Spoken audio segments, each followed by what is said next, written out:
Mari kita biasakan 3 kata ajaib di bawah ini ya. Tolong ketika kita meminta pertolongan. Kemudian yang kedua, maaf ketika kita melakukan kesalahan. Dan ketiga, mari kita ucapkan terima kasih atau jazakumullahu khair kepada siapapun ketika kita mendapatkan pertolongan.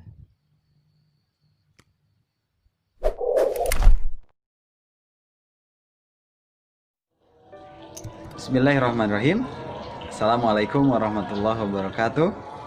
Bertemu kembali bersama Pak Robi. Hari ini kita akan belajar pendidikan agama Islam. Setelah kita di pertemuan sebelumnya kita sudah beres ya bab yang kemarin tentang aku anak soleh. Sekarang kita akan masuk ke bab yang selanjutnya, yaitu pelajaran keempat. Bab keempat tentang bersih itu sehat. Boleh dibuka di bukunya di halaman 41 ya. Di halaman 41 itu ada 2 orang anak yang sedang berwudu ya. Berarti dalam bab ini kita akan mempelajari tentang tata cara bersuci. Tata cara bersuci, kemudian nanti akan dibahas juga tentang hadas. Nah di sini di halaman 41, di sana anak muslim harus bisa jaga kebersihan. Jadi bukan hanya mandi, bukan hanya ketika berwudu, tapi dalam segala aspek dalam kehidupan kita, anak muslim itu harus menjaga kebersihan. Kebersihan di rumah, kebersihan di sekolah, kebersihan dimanapun. Tidak boleh dibiasakan membuang sampah sembarangan, itu mengotori lingkungan kita. Begitu juga kita juga harus bisa merawat diri kita supaya diri kita tetap bersih. Rajin mandinya ya, wudunya pasti tidak akan terlewat kalau misalkan sholatnya dilaksanakan. Jadi wudunya juga jangan asal-asalan, asal basah aja, itu bukan wudu yang sempurna. Jadi wudu itu harus sempurna. Cuci muka itu harus seluruhnya, cuci membasuh kedua tangan itu sampai sikut, harus betul-betul sampai sikut ya, itu wudu yang sempurna. Jangan sampai kita ada kekurangan dalam berwudu. Nah pada bab ini kita akan membahas tentang yang pertama di sana di halaman 43. Di sana ada Islam sangat memperhatikan masalah kebersihan dan kesucian. Salah satu bentuk perhatian itu adalah dengan adanya ajaran tentang toharoh. Toharoh itu artinya bersuci. Ingat-ingat ya, toharoh adalah bersuci, baik dari hadas kecil maupun dari hadas besar. Di sini setiap muslim wajib mengetahui dan mempelajari tentang toharoh ini. Kita itu harus bersuci dari hadas kecil, hadas besar, ataupun misalkan ada najis pada diri kita. Misalkan kita mau sholat, ternyata kita udah wudhu tapi baju kita kena cipratan air kencing adik kita, misalkan yang sudah umur 2 tahun, itu kencing kena baju kita, itu sudah najis, makanya harus dibersihkan dari najis itu. Itu adalah toharoh. Nah di sini hadas kecil itu apa sih? Di bawah itu di halaman 43, hadas kecil adalah keadaan tidak suci. Hadas kecil itu adalah keadaan tidak suci yang mewajibkan seseorang untuk berwudu. Keadaan tidak suci yang mewajibkan seseorang harus berwudu. Itu adalah hadas kecil. Nah di sini apabila seseorang sedang berhadas kecil dan hendak melakukan ibadah seperti sholat, maka wajib untuk menghilangkan hadas kecil itu dengan cara berwudu. Wudunya kalian pasti udah bisa ya, udah lancar wudunya ya. Tapi Pak Robi menekankan wudunya harus sempurna. Nah di sini wudu itu adalah membasuh anggota badan tertentu dengan air suci yang mensucikan. Air mutlak ya. Ada air yang suci tapi tidak mensucikan. Karena yang mensucikan itu air mutlak. Nah di sini dengan tujuan menghilangkan hadas kecil sesuai syarat dan rukunnya. Mengenai cara berwudu, Allah berfirman dalam surat Al-Maidah ayat 6. Di sana ada A'udzubillahi minasyaitonirrajim. Ya ayyuhalladzina amanu idza qumtum ilas sholati faghsilu wujuhakum. Faghsilu wujuhakum. Basuhlah muka-muka kalian. Wa aydiyakum, dan tangan-tangan kalian dibasuh. Ilal marafiqi, sampai sikut. Wamsahu, dan usaplah.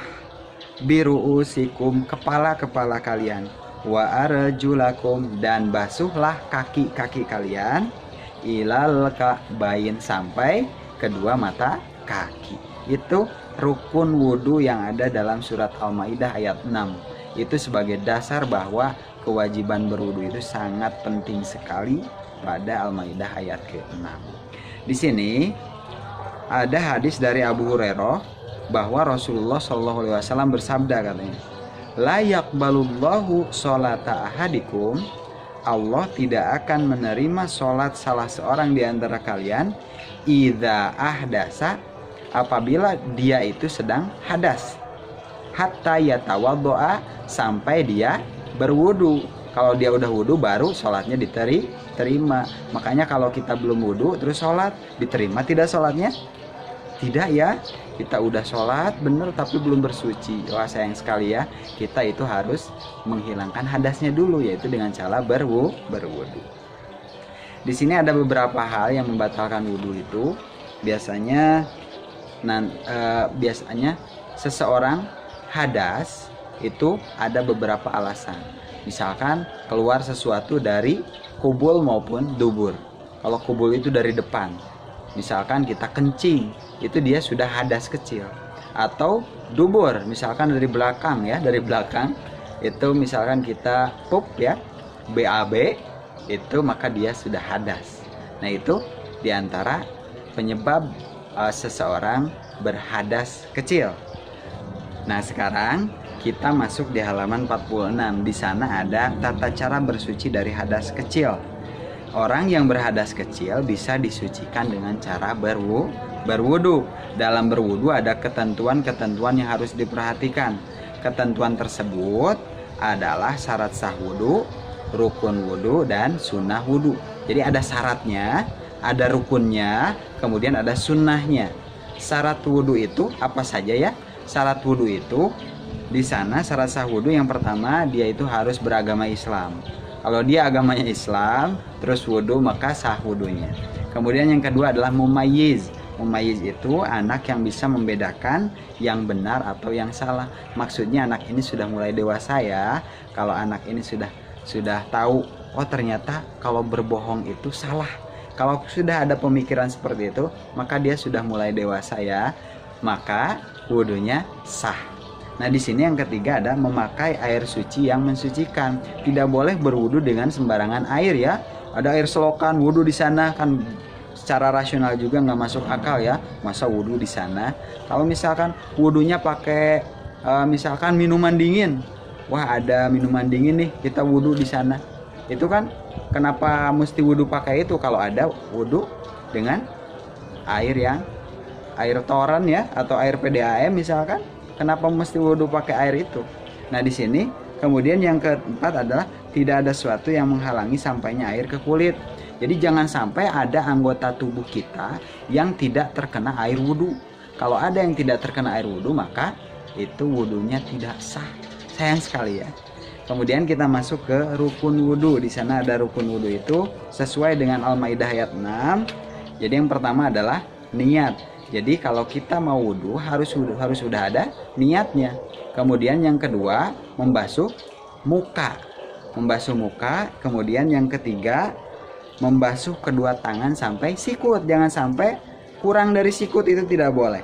Kemudian mengusap rambut ya, Kemudian membasuh kaki sampai mata kaki.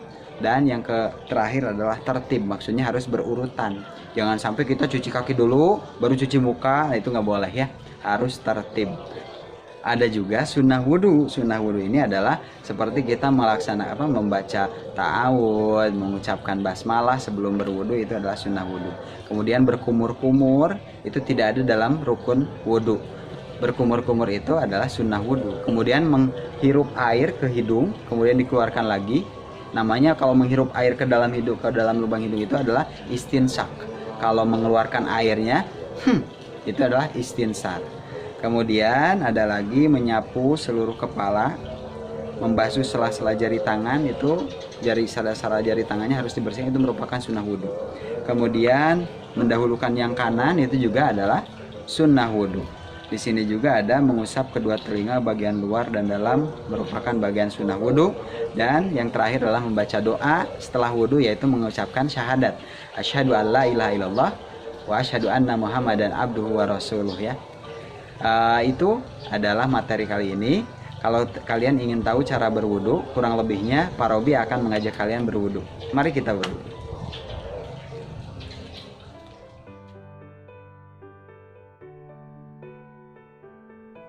Ya, ini adalah Pak Robi akan melaksanakan tata cara berwudu. Kita sudah dipastikan berniat untuk wudu ya. Kemudian kita siap-siap untuk berwudu, diawali dengan ta'awudz dan basmalah ya. Kemudian kita cuci kedua telapak tangan kita. Dahulukan ketika berwudu ini adalah anggota yang sebelah kanan ya. Yang kanan dulu 3 kali, kemudian yang kiri 3 kali. Kemudian ambil air, dihirup ke hidung sebagian, kemudian dikumur-kumur, hirup airnya, dibuang, kemudian kumur-kumur dan buang. Istinsak, hidup airnya, kemudian dikeluarkan, dan kumur-kumur juga dikeluarkan. Cuci muka 3 kali ya, pastikan seluruh muka itu terbasahi. Nah, ini 3 kali cuci muka. Kemudian cuci kedua tangan kita sampai sikut ya. Ya. Sekarang yang kiri 3 kali. Setelah cuci tangan, kita mengusap kepala kita sampai pundak, kemudian dikembalikan lagi dan masuk ke telinga. Kemudian cuci kaki kanan sampai mata kaki. Pastikan sela-sela jari kita harus kena juga ya. Ya, kemudian yang kiri. Setelah selesai, kita berdoa, bersyahadat asyhadu alla ilaha illallah wa asyhadu anna muhammadan abduhu wa rasuluh. Demikian pembelajaran kali ini, mudah-mudahan bermanfaat untuk kita semua. Terima kasih untuk kalian yang tetap semangat untuk belajar ya. Semangat membantu orang tua, semangat menjaga adik-adiknya, kemudian selalu menghormati kepada kakaknya. Terima kasih atas perhatiannya. Kita ucapkan alhamdulillah bersama-sama. Alhamdulillahirabbil alamin. Wassalamualaikum warahmatullahi wabarakatuh.